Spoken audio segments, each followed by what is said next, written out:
Taxi! Where are you going? Let me go! Stop the car! On November 5th. Tell me what you see. Metal hooks. It's a slaughterhouse. You will feel the fear. Yeah, they cut him up pretty bad. With every bone in your body. Rated R. Starts Friday, November 5th. So Denzel Washington plays a quadriplegic ex-cop who was looking forward to his assisted suicide when he got the news some sicko was abducting people in a taxi and leaving them to die in particularly sadistic ways. With time counting down between each abduction and possible death, Ryan recruits rather unwilling Amelia Donahue, played by Angelina Jolie, who's haunted by her cop father's suicide and thinking she's next, into working the crime scene to track down the killer. This is based off of a series of books centering around the main character Lincoln Rhyme by Jeffrey Deaver. And you got a lot of good talent here. Denzel Washington, which I've said it time and time again, I consider him to be one of the greatest actor working right now. Angelina Jolie, been a great actress in many of her movies too. Philip Noyes, the director of Clear and Present Danger and Patriot Games and The Saints, really good movies coming out around this time period. So there was a lot of excitement for this particular film, at least for me going into it. But sad to say, it's kind of a formulaic story. I mean, it's really... Washington and Jolie are perfectly fine here. In fact, the cast overall is mostly really good. You also have Queen Latifah, Michael Rooker, Luis Guzman, Leon Orser, Bobby Cannavale, and Ed O'Neill among the cast in here. But the film itself, you can tell they're trying to launch a new franchise of films. You can tell they're trying to launch a new series of films centering around this character because they saw the success of Seven, they saw the success of Silence of the Lambs, and they wanted to have their own thing. But unfortunately... as good as the acting is, it's not enough to save the film from a pretty mediocre serial killer film. This should not be a mediocre serial killer film. You should be invested in what the hell is going on, like who's behind this, who's the culprit, and all that type of stuff. But like I said, the acting overall is what carries the film to being somewhat passable. But they've really had a hard time trying to make this character into a thing. They had this movie, and then they actually had an NBC series that came out around. Just before the pandemic happened, which didn't really go anywhere, unfortunately, and yeah, this character really has not had the success that he should have had, even though there is possibilities there, but it just doesn't work if you don't have a good enough script to work with here. And, you know, Denzel Washington and Angelina Jolie, they're doing the best they can, but the direction here is just, the writing here is just not helping them in the process. It's a little bit of a disappointment because a serial killer film like this should not be as boring and as dull as this movie is. And again, it's a shame because there's so much potential there with the talent involved, but this is what the end result is. A film that is very underwhelming and mostly forgettable.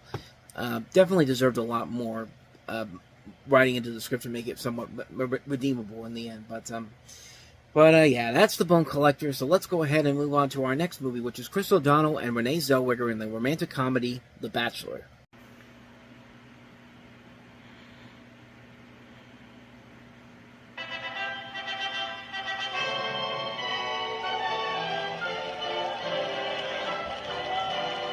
There, but for the grace of God go I. Jimmy Shannon is the ultimate bachelor.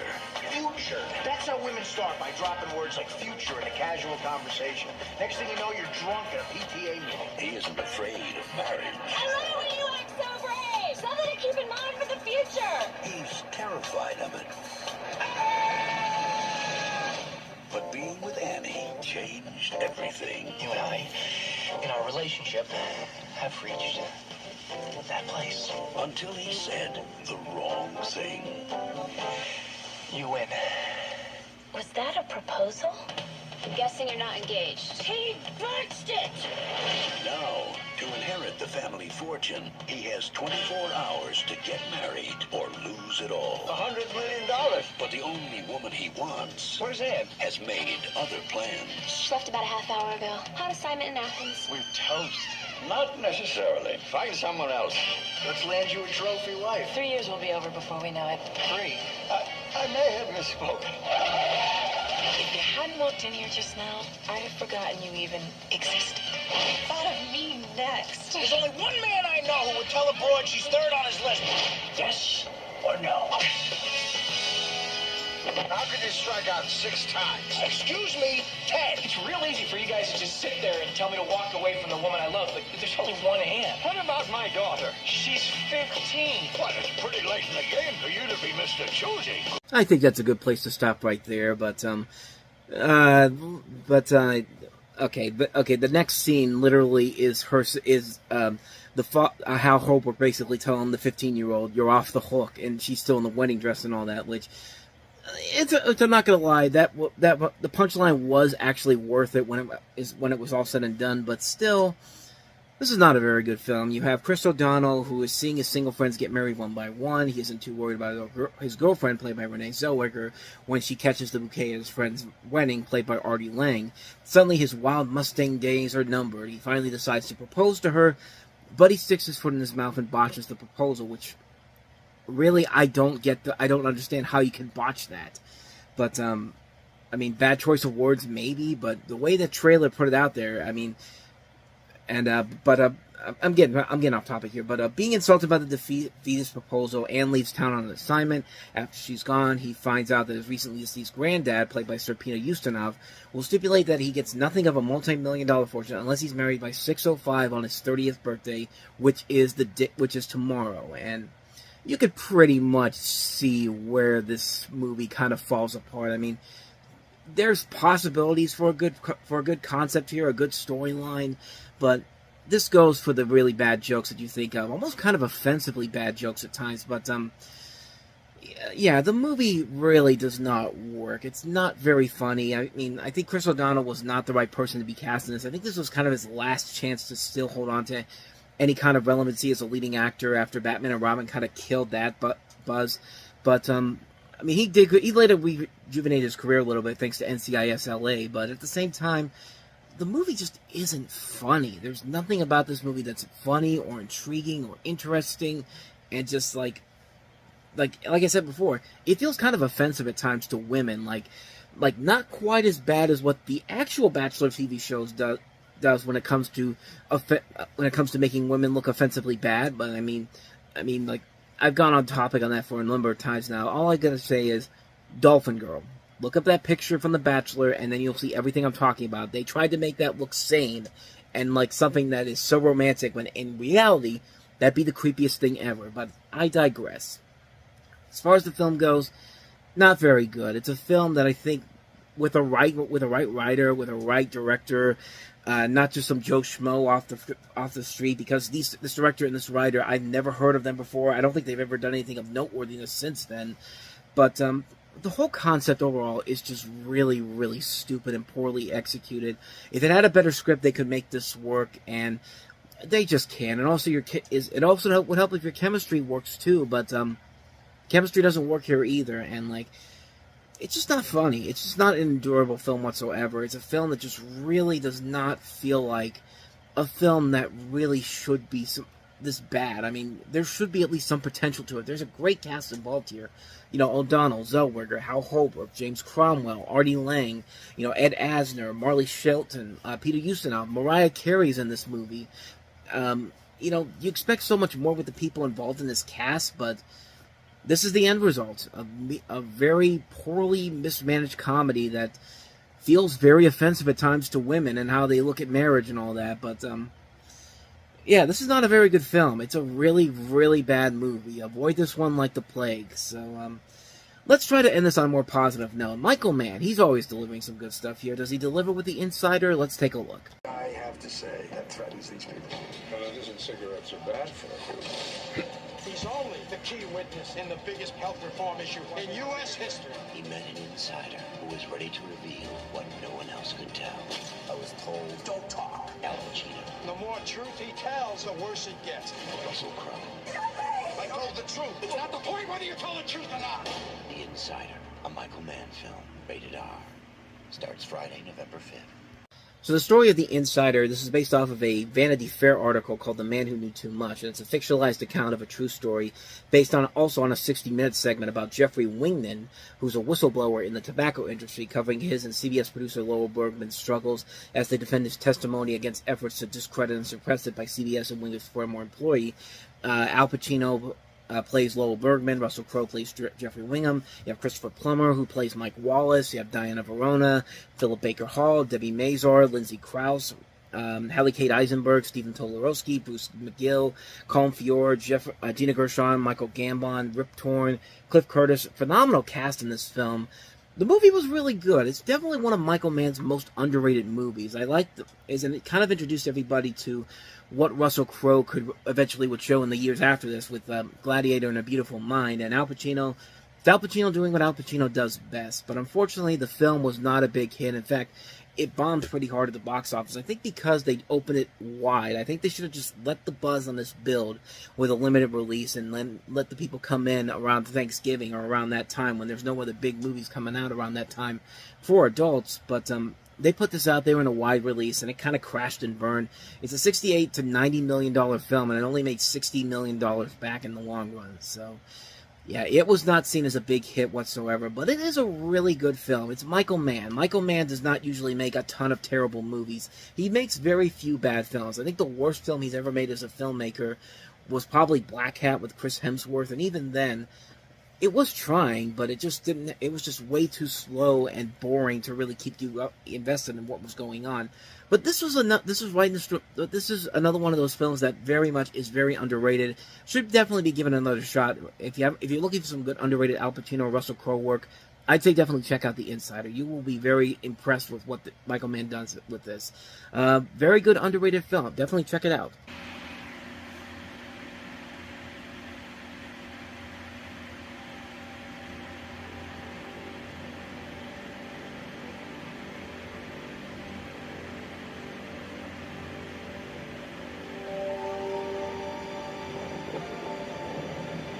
Calling all trainers. You are summoned to the greatest challenge ever. Prepare to witness the rarest and most powerful of all.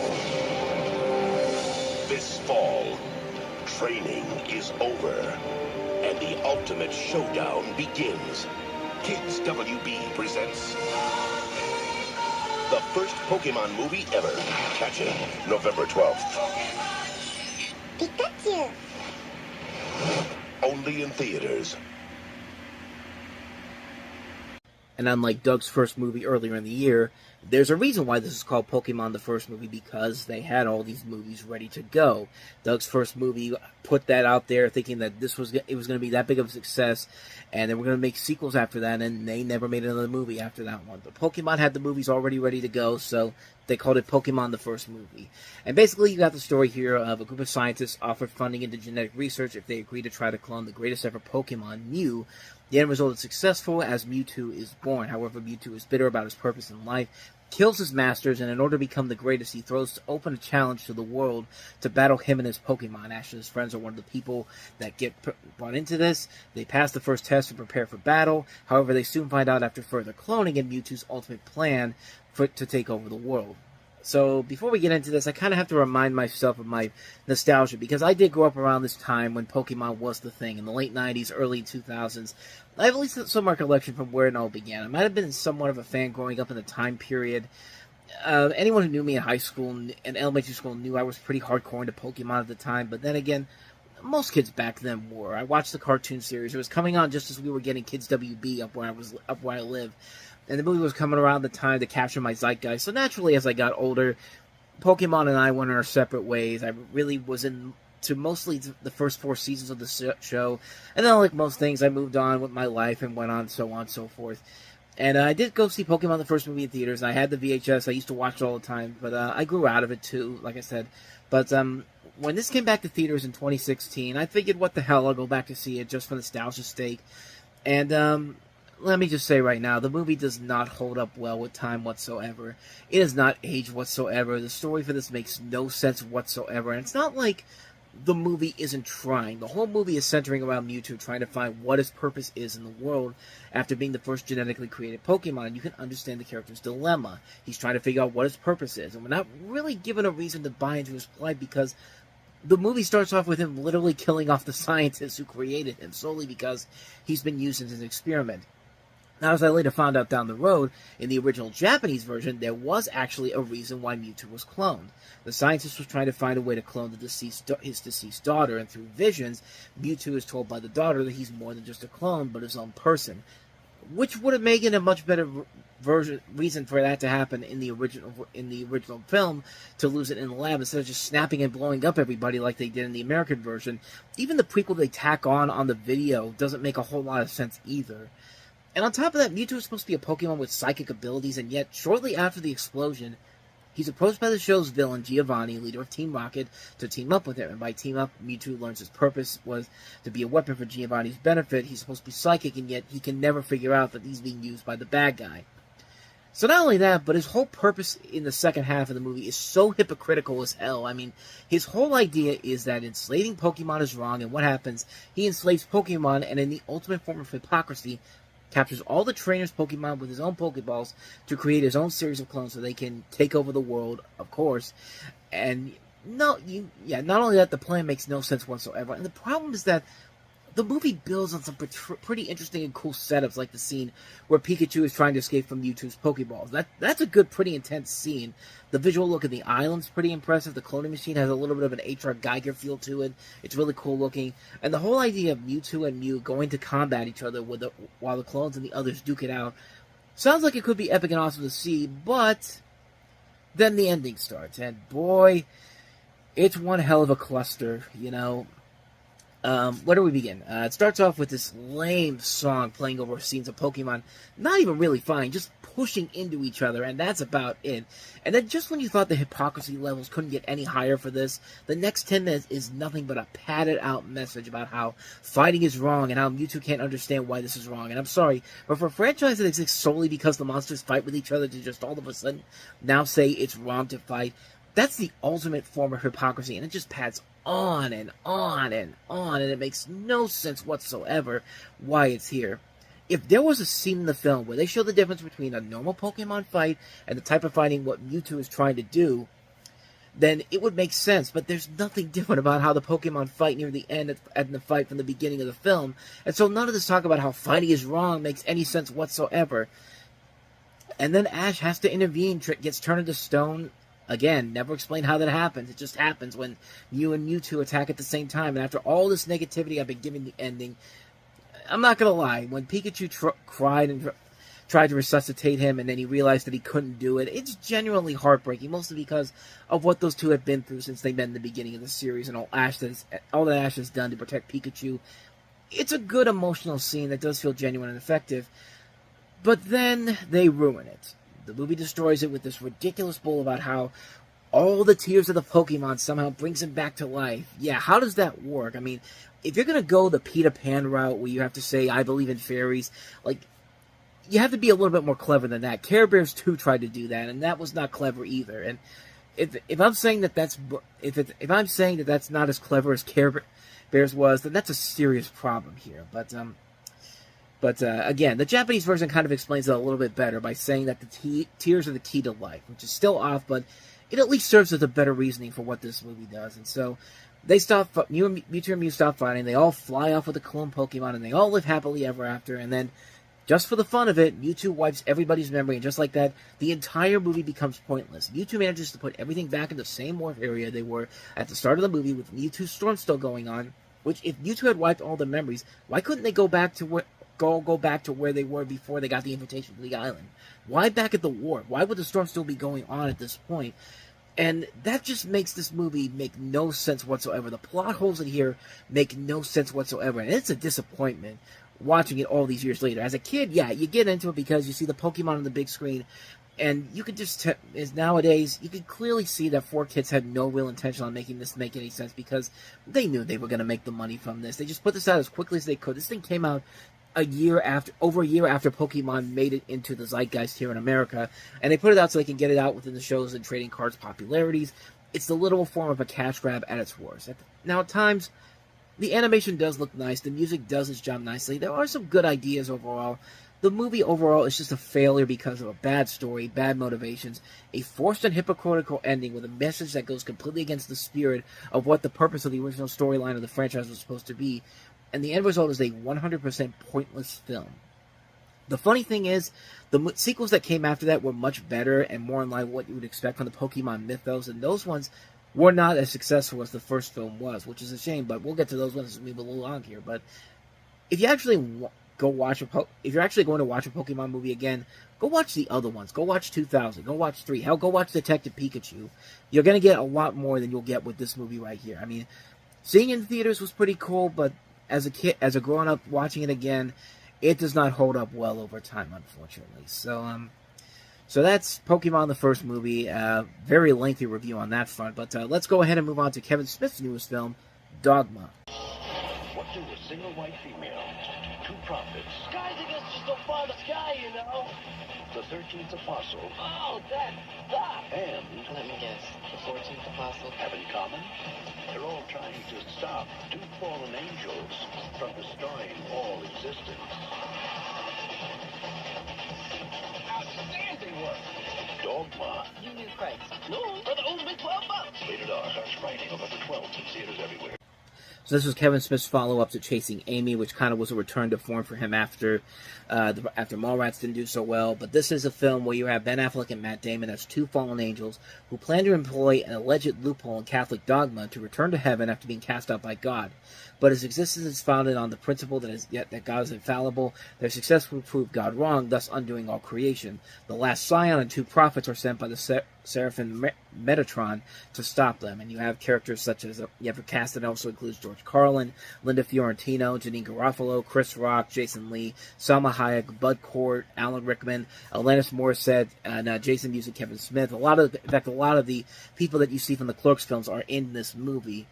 And, I mean, it's a good movie, but it's definitely not one of Kevin Smith's better movies. It's a film that really has a kind of a little bit of a tonal shift. Like, it doesn't know if it wants to be a straight-up comedy overall, or does it want to be seen as a little bit more of a more dramatic film. Because at times in the trailers, and then especially in that commercial, it feels like they're trying to have both of them. And I don't think Kevin Smith really handles that well in this movie. He's done it well in a couple of other films we'll eventually get to, but Chasing Amy, he did it pretty well, but here it just feels like there's a good story here, there's a good idea to it, but there's just way too much going on here to really kind of cement this as one of his better films. There are good funny moments in here. There are a lot of really good well done funny moments in the film itself. But other than that, though, it's just some good ideas that just really don't quite live up to what they should be living up to.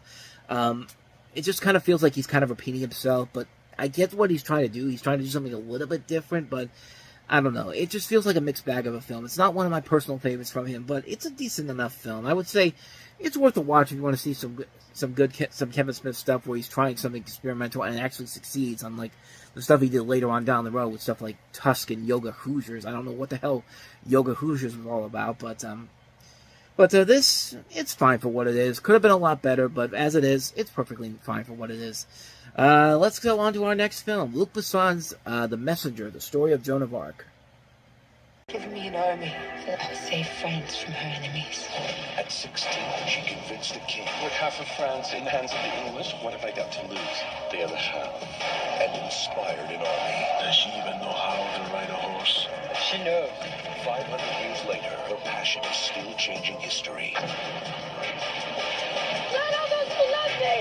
Follow me! The Messenger, the story of Joan of Arc. Rated R. So as the title indicates, the story is about Joan of Arc, played by Mila Jovovich, the French war heroine and the religious martyr of the 100 Years' War. It also begins with young Joan as she witnesses the atrocities of the English against her family. She has visions that inspire her to lead the French into battle against the occupying English. Her success in routing the English allows Charles VII to take the throne. Eventually, Joan is captured by the English, tried and executed for heresy. Pretty standard story for Joan of Arc. I mean, they did a miniseries in '99, which was honestly a lot better. That had Lily Sobieski in it. This, kind of like with Dogma, felt like something Luc Besson was trying to do that was outside of his norm. A lot of directors were doing this around this time. We've already talked about what Sam Raimi and Wes Craven were doing around this time.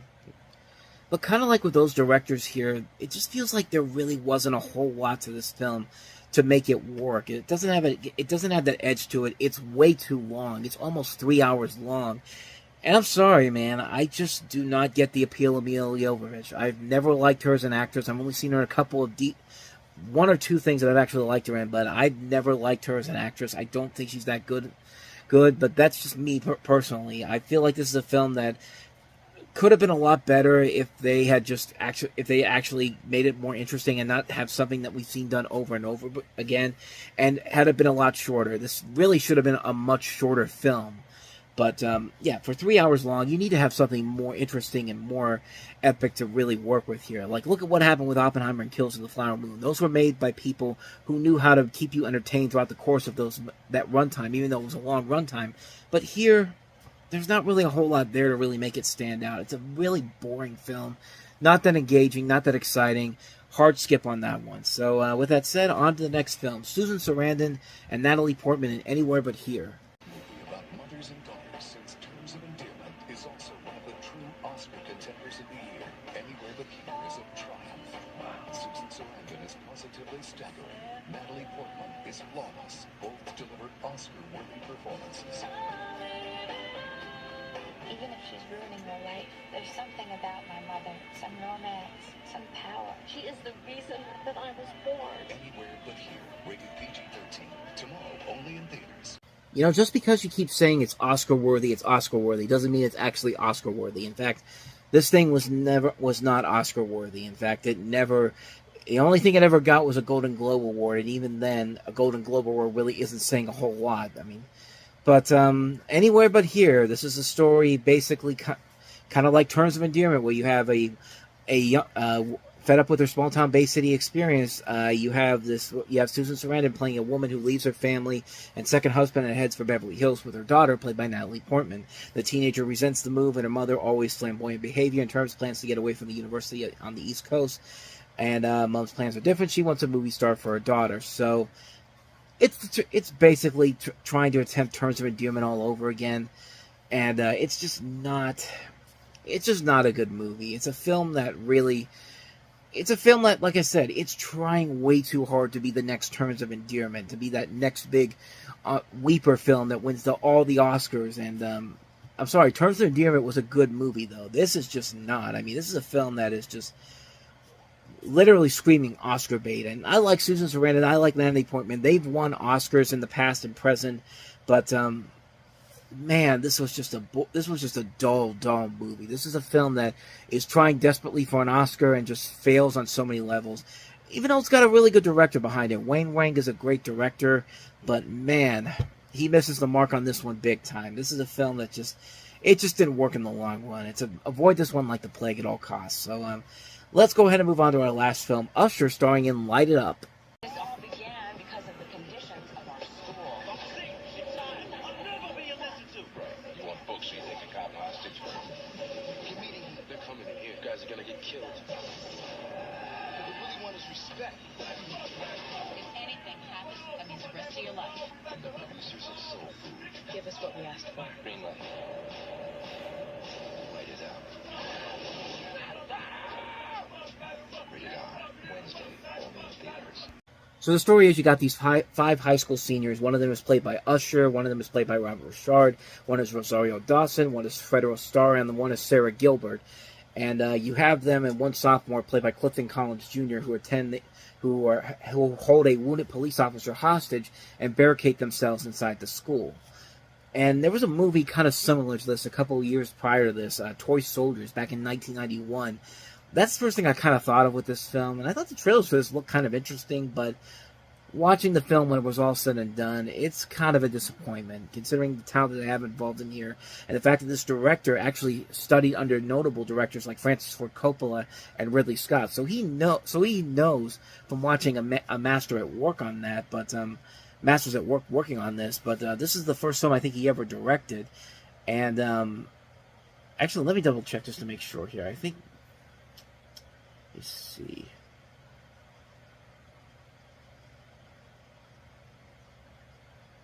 Okay, this is actually his second film. He directed a film in '92, That Night, which, quite frankly, I don't remember if I ever looked at, nor do I really feel like I should look at it, but this is not his first film. I should point that out right away, but he has worked under some other directors, notable directors, so you would think that he'd get a chance to do something a little bit to have his own unique vision to it, and there's just really nothing there to this film. It's a film we kind of have seen done over and over again, done much better, despite the fact that they have some really good talent involved in here. Forrest Whitaker, Rosario Dawson, Vanessa Williams, Usher, Sarah Gilbert from Roseanne. I didn't think she'd be good enough to play a teenager in this, but sure enough, this was still kind of around that time. Technically this was still kind of around that time when she would have been close to her teenage years, in her 20s, so I guess that makes kind of sense. But Glenn Turman's also in here, Judd Nelson, I mentioned Clinton Collins. There's a good cast involved in here. There just really needs a better story here, to really give it its own unique edge, give it its own unique spin compared to some other movies that are very similar to this. I don't know. It looked like it had potential at the beginning, but in the end, it just kind of felt like it was a mostly forgettable film. It's a shame, because the talent in here is good, but the movie, unfortunately, is not. So that's Light It Up. Tomorrow, It's the best we have. the wait is over. The world is yours. James Bond is here. It's hot.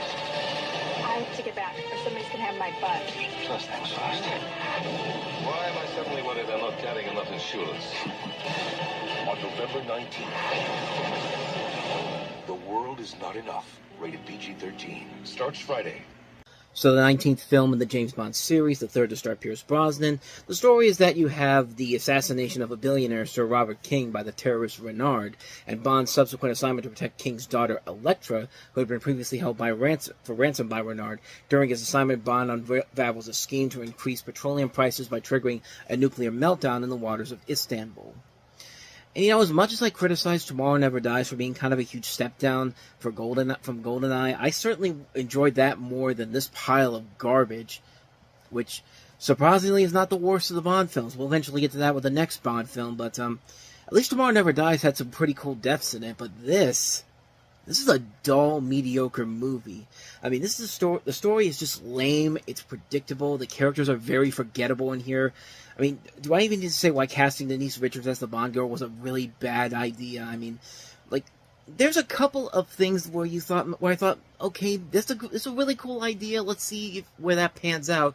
Like the whole idea of Sophia Marceau being a bad guy in this, and I thought that was a cool idea, having a Bond girl be seen as a villain in this. But even with that, they don't really do a whole lot with it. It's just something that happens at the beginning of the movie, and then something that happens at the end of the movie. And it's just kind of like, yeah, you guys really didn't do a whole lot with it, and that's really the biggest problem with the movie. It's a waste of time and patience. Even the action sequences in this movie are not that exciting at all. They are really boring action sequences. This is directed by Michael Apted, too. He's a really good director, but man, what a major misstep on so many levels with this film. I've read that they were talking to people like Joe Dante, Peter Jackson to come on board for this and direct this movie, and they probably could have easily made this a much better Bond film than what this is. This is just bland and forgettable, but all things considered, though, we haven't gotten to the worst of the worst Bond movie ever.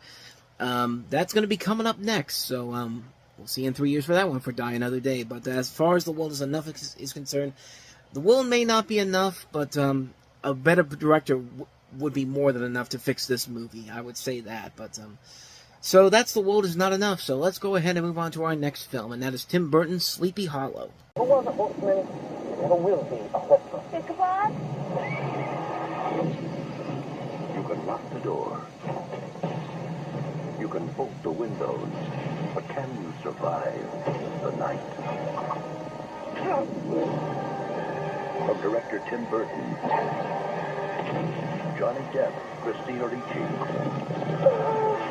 Sleepy Hollow, rated R. In theaters November 19th. So Sleepy Hollow, you pretty much know the story already. It's loosely based on Washington Irving's The Legend of Sleepy Hollow, which was famously adapted into the Disney film The Adventures of Ichabod and Mr. Toad. And here you have kind of the same story that it is in there. You have a police constable, Ichabod Crane, played by Johnny Depp, who's sent from New York to investigate a series of murders in the village of Sleepy Hollow by a mysterious headless horseman. And you have characters played by Christina Ricci, Miranda Richardson, Michael Gambon, Casper Van Dien, Christopher Lee, Jeffrey Jones, and of course Christopher Walken, playing the headless horseman. And man, you know what? That is a really, really good performance by Christopher Walken as the headless horseman. he clearly is having the time of his life playing this role. I mean, honestly, his scenes in the film probably are the most exciting things about this film. But it's not a bad movie per se. It's not a bad film at all. It is a very good Tim Burton film. This is what you expect from a guy like Tim Burton to do. I mean, this is definitely the type of film he would work on. This is definitely the type of film you would expect from the writer of Seven. And most notably, this was going to be directed by the guy who worked on Freddy Krueger and The Crypt Keeper. This was supposed to be his feature directorial debut, but disagreements between what the studio wanted to do with it eventually led to Tim Burton coming on board shortly after his Superman movie didn't go anywhere. But, yeah, the movie is fairly good. I like a lot of it. I don't think it's one of Tim Burton's best overall movies, but I like the ambition of it. I like the way that the visuals and the atmosphere just work so well to this film's advantage. And you could just tell that this film, Burton was clearly trying to make something unique and different, and it works for about maybe 75% of the film, but when that 25% doesn't really hold up as well as you would hope it would. It does get a little bit too silly at times. The dark humor in here is overall genuinely very good, but there are times when there are moments in here that, yeah, he had to throw that in there probably because somebody at the studio told him to do it, and, yeah, for the most part, this is a very solid film overall. It's a decent film. It could have been a really great film, though, considering that you have great chemistry of two different things. Tim Burton and The Legend of Sleepy Hollow coming together. That this should be the most amazing thing ever, and yet it kind of isn't. It's a passable movie. It's a film that has a lot of atmosphere and great visuals to go with it, and some great humor, great performances, great direction overall. The script needed a little bit of work to give it very much its own unique edge to it, to really make it stand out, but as it is, like I said, it's a good film, but it definitely could have been a really great film if Tim Burton, I think, had more control over it and had some better elements to the film's problems overall with it. But I enjoyed the film overall. I think it's fine. Definitely could have been a whole lot better though. So let's go ahead and move on to easily the best movie that came out this weekend, even though it was in limited release: Disney and Pixar's Toy Story 2.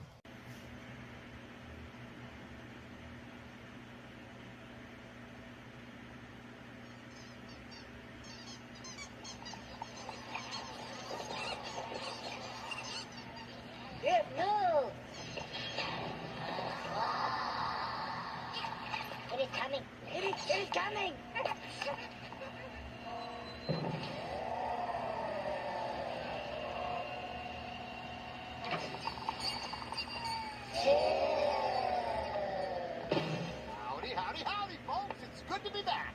Greetings. Wait. Stop it, Bill. Is he in this, too? Excuse me, Pullstring Boy. What would Toy Story 2 be without Buzz Lightyear? A good movie.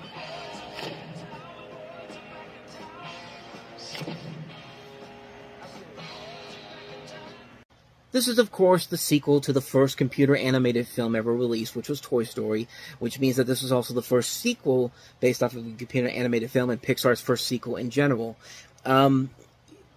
The history behind this movie is one of the most amazing things that you will ever see. Let me just kind of sum up everything that went wrong with this movie to where it eventually became. This was originally envisioned as a direct-to-video sequel. It was produced in a separate building without Pixar. It was going to be part of the Disney direct-to-video library, pretty much on a small scale, as most of the main Pixar staff were working on A Bug's Life. The story reels proved promising, but then Disney decided to upgrade it to a theatrical release because of it, but Pixar was unhappy with the film's quality, so John Lasseter, who was actually going to take a break after the promotional run of A Bug's Life, had to come back in. The story team from the first movie had to redevelop the entire plot over one weekend. And the idea, here's the craziest thing about this whole thing. Most Pixar films take years to develop. This thing, the established release date could not be moved, and the production schedule for Toy Story 2 was compressed in 9 months. They had 9 months from the time the movie came out to when they made these changes to make a movie. That is a lot of work to do on a film like this. And just when you think that it couldn't get any more insane or so much time had to be put into this, you also have to take into account that there was even a point when this movie was being made where somebody actually lost the movie. They had trouble finding the movie at some point. There was a lot of panic all around, and then all of a sudden, luckily somebody actually did manage to save the movie. So just think about what had to happen here. You had to complete the film in 9 months, and then all of a sudden, this moment when you accidentally delete the film and you're in panic mode, and then luckily someone saves the film overall, and lo and behold, you're able to still get this out here. And then the fact that this movie had to be had to be made in that short amount of time, everybody was working their butts off to get this done. I read here that they have a lot of the overwork led to people with carpal tunnel syndrome, repetitive strain injuries. I mean, this is something that, like, this is the equivalent of watching an NFL football team having injuries every single game in the season. Like, that's how bad this was. And you would think that after all of that, after everything that this film had to go through to get this film out in time for November, this thing probably would have been a disaster. This is the type of film that development hell projects are mostly notoriously known for. And this thing probably could have crashed and burned easily. And yet, after everything that happened, between the 9 months it took to get this movie out, they not only made a movie that was actually good, not only great, but somehow better than the original Toy Story. That is amazing to think about. It's a hard thing to top something as great as the first Toy Story film. When you take into consideration that they had half of the original film already finished, canned, had to restart a year before the film's release, and then had that moment when everything was gone for a few minutes, for a few days, and then for a little bit, and then all of a sudden you get it back on track. The fact that they were still able to make this one of the best sequels ever is an impressive feat for a studio that was only making computer animation for 4 films up that point. Pixar hadn't even been making computer animated films for less than a decade, and this was their biggest task to handle, and they pulled it off big time here. So that is incredible stuff here. And I basically told you that story without even telling you what the plot is, and you probably know what it is already. But basically, Woody is stolen by a toy collector played by Wayne Knight, prompting Buzz and his friends to rescue him, and Woody's tempted with the idea of immortality in a museum when he realizes that he's part of a TV show from back in the 60s with Stinky Pete and Jessie, both played by Kelsey Grammer and Joan Cusack. Good Lord, that would be much different if it was John Cusack. But a lot of the same people are back from the first movie, and most notably, like I said, Cusack, Grammer, Estelle Harris playing Mrs. Potato Head is added here, Wayne Knight as the toy collector, Jodie Benson as Barbie, which apparently had a hard time getting into a movie until the Margot Robbie film did, but somehow for the longest time, this was the only Barbie that a lot of people had, like over 20 years, and this was the only one that they had.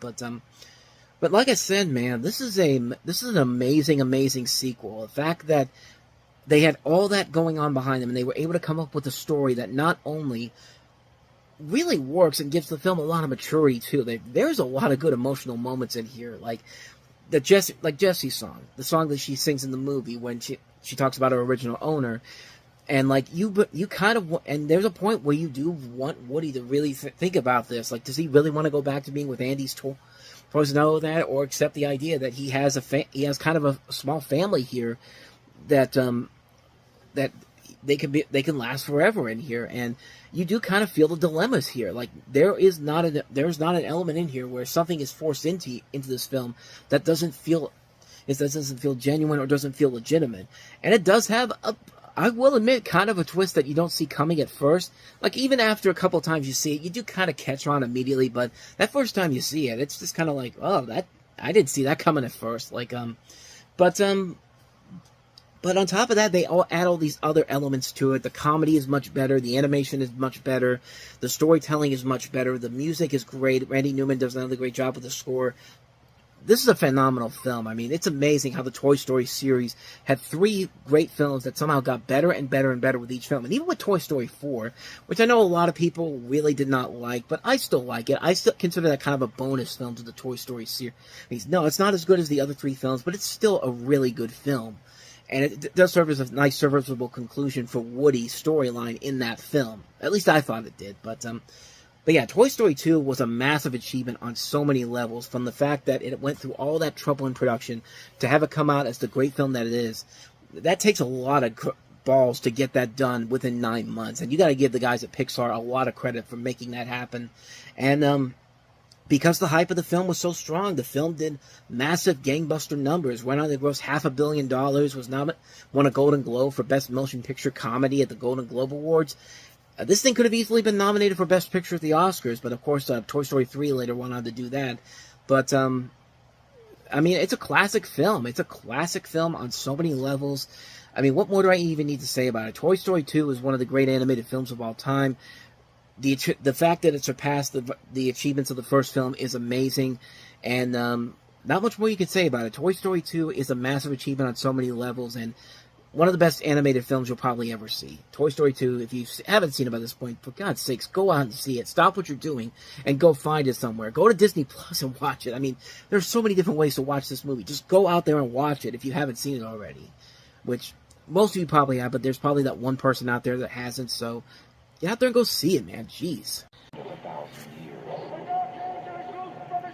he will walk among us. He was chosen to bear his child in search of an innocent soul. I've come for my wife. Now, it's one man's fate. I'm afraid. Not too late to protect her. What are we gonna do? Let's go to the end. How can you expect to defeat me? And forever.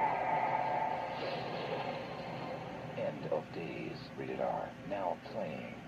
Okay, first of all, that trailer lies to you, because in the trailer they make it seem like Robin Tooney, the woman that he's going after, Arnold Schwarzenegger's going after, is his wife, which is not the case at all if you saw the film. Second of all, why the hell are you releasing this on Thanksgiving weekend? Why does anybody think that an R-rated movie like this is going to do well on Thanksgiving weekend, where as far back as the box office it goes, kids films, family films, they do the best big budget epics that are PG-13. Those are the ones that make the most money at the box office, not the R-rated films. I'm looking at the list here, and I've yet to see one R-rated movie that opened up on Thanksgiving weekend that actually made a ton, that actually was a big hit and was the #1 movie at the box office. There might be some out there, but from what I've seen here, it's mostly Disney films, big budget studio films like Hunger Games, like that type of stuff. But and third, they took a great idea here that could have been so much fun and just a mess. So you have a story here where you have an alcoholic former New York police detective played by Arnold Schwarzenegger who, after he saves a banker played by Gabriel Byrne from an assassin, finds himself embroiled in a religious conflict and must protect an innocent young woman played by Robin Tooney, who is chosen by evil forces to conceive the Antichrist with Satan. As I talked about before with Stigmata, Gabriel Byrne is in this movie, so you could kind of consider this a sequel to that, because in a way he's kind of playing almost the same character he was in that film, except just make him not a banker in this film, make him the priest that he was in the last, in Stigmata, and you could have easily had this connect in some ways. But let's get to why this movie doesn't work from the get-go. And the biggest problem with it is it takes an idea that should be awesome, Arnold Schwarzenegger going up against Satan himself, and makes it one of the most boring, pretentious pieces of garbage you will ever see. I could not believe how boring this movie was. It drags way too much. The scares are not that scary. The CG work in here is an abomination. And then it has to show in this knowledge. It's trying to be like, how do I want to say this here? It's trying to throw in this smart satire here, where like one of the big things they talk about in the film, they have a priest played by Rod Steiger who's talking about 666, the mark of the beast, and it turns out if you turn it upside down, it's 999, as in 1999. And okay, where does the 1 go? Well, it doesn't matter because it's still 666. It's just like, come on, man, like you've got to be smarter than this. I mean, this is just pathetic. It's a pathetic film, and written by Andrew W. Marlowe, who would later go on to create Castle, which was a great success. But Peter Hyams is a great director. He's made a lot of really good films in his career. I mean, The Relic was a great film. Sudden Death. A lot of them came in this decade. Time Cop, Sudden Death, The Relic. Those were good, fun films. I mean, he's made a lot of great movies as a director. Great, fun movies. But this, to take a concept that would be so cool to see, Arnold Schwarzenegger going up against the devil, and to make it as boring and as bland as this movie is. This thing's over 2 hours long, and it's some of the slowest, most ill-paced drama you will ever see. You don't care about any of these characters whatsoever. You don't like anybody in this movie whatsoever. It's just a mess. It's a friggin' mess of a movie. It's a mess on so many levels. The fact that this thing came out on Thanksgiving weekend, that they thought this was going to play well on Thanksgiving weekend, which, I mean, it didn't do so well here in America, but when you take in worldwide, it still made double its budget, so I guess there was an audience for it at least. But they probably never ever saw this movie again afterwards. I should tell you that I would never want to watch this movie again after watching it the first time. It's a bad movie. It's a really bad film. It just ruins what could have been a really cool idea and just doesn't do anything worthy to it. It takes itself way too seriously. It doesn't just let this movie be what it should be. Arnold Schwarzenegger going up against the devil. Have some fun with it. You could be dark, have some dark humor to it, but have some fun with it. Stop taking it as seriously as it does in this film. And you would have something here, but nope. Not in this film. So yeah. Avoid this one like the plague, and you might want to avoid our last film, too, as like the plague as well. Robert De Niro and Philip Seymour Hoffman in Flawless. Are you freaky? You ain't gonna be a woman. You're never gonna be a woman. The Queen in 4B. And the trouble that brought them together. Just give me the money. Oh. Critics call Flawless one of the year's hottest surprises. Fresh, hilarious, and heartbreaking. Joel Schumacher's best film yet. Philip Seymour Hoffman and Robert De Niro give Oscar-worthy performances. I don't like the term drag queen. I'm an artist, you know? Flawless, rated R. Now playing at theaters everywhere. So Robert De Niro plays this homophobic cop who ends up with paralyzed vocal cords because of an unfortunate stroke. His therapy includes singing lessons from a neighbor who is not only flamboyantly gay, but also pre-optive transgender. Both of them are equally prejudiced, coots against non-heterosexuals, and the neighbor against close-minded straight people. Why did you think this was a good idea? Like, really? Like, Joel Schumacher really lost it after he did Batman and Robin for a little bit there, because after that, his career just took a nosedive. I mean, that movie literally killed his career, because everything after this was not so good. And for MGM, for this to be your 75th anniversary, and this is a film that you proudly put your 75th anniversary logo on, this film, we have a lot. They have not had a good year in 1999, if I'm not mistaken. I'm looking at their list now. This is the year they celebrated their 75th anniversary, and these are the films that came out this year. At First Sight, The Rage Carry 2, The Mod Squad, The Thomas Crown Affair, Stigmata, Molly, The World Is Not Enough, and Flawless. The best movie out of those films is The Thomas Crown Affair, and that's a remake. One movie out of, let's see, 1 out of 8. That's abysmal.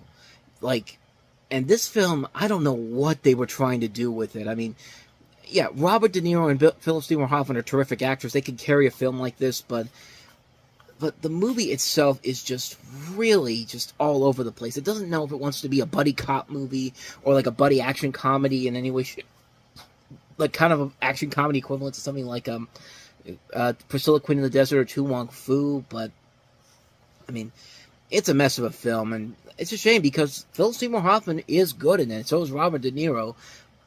You could probably see where they're going with it, but man, this is just a film that feels like there's just so much here that really, really should have worked. I think the best thing that came out of this film was Philip Seymour Hoffman, everybody kind of realizing that this guy can be a really good actor, and of course he would later show that down the road. He'd win an Academy Award. And, of course, unfortunately, not but 15 years after this movie came out, he unfortunately left us. He passed away shortly afterwards. And it's a shame because he was a really great actor. We see him in a lot of great stuff here. And he's one of the few things that really does carry the film to somewhat being of somewhat enjoyment. And him and De Niro. But the story is just all over the place. It's just not that interesting. I don't know what the message is they're trying to get at the end of it.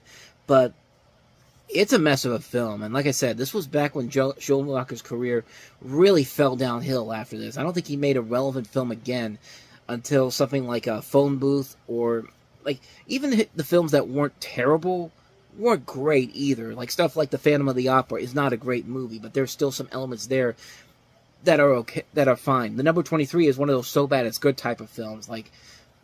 Yeah, but after Batman and Robin, man, this guy's career took a huge nosedive at this point. So a lot of his movies we're going to get to as we move along through the years are not great films, and this is one of those examples. So other than that, Toy Story 2 was probably the best thing you could have gone to see this weekend, because this and End of Days were not great films whatsoever.